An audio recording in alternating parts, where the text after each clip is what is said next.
In this video, I'm gonna teach you how to favorite apps in Samsung. It's a very easy process, so make sure to follow along.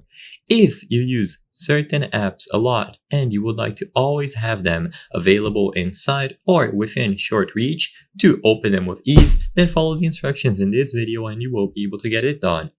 Now, you do have this dock here and you can add apps to it.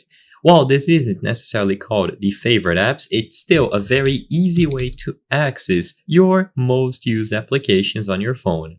So what you can do is go into the app drawer. So usually you swipe from the bottom towards the top and then you tap and hold on any application. Now this will give you plenty of options, including add to home.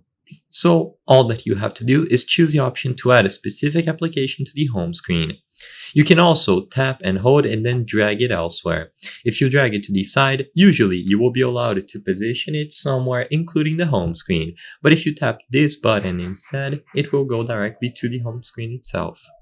Once the app appears on your home screen, you will now be able to position it anywhere you want. So unlike the app drawer, this app can be positioned freely. So you can place it at the top of the screen, in the middle, and of course in the app drawer here, which acts as the dock on an iPhone. So you can leave your most used apps here and they will be accessible with ease.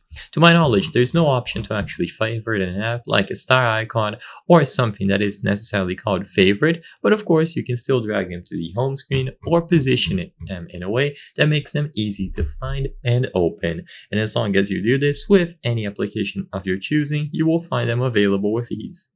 I hope I was able to help you on how to favorite apps on Samsung. If this video helped you, please be sure to leave a like and subscribe for more very easy tips. Thank you for watching.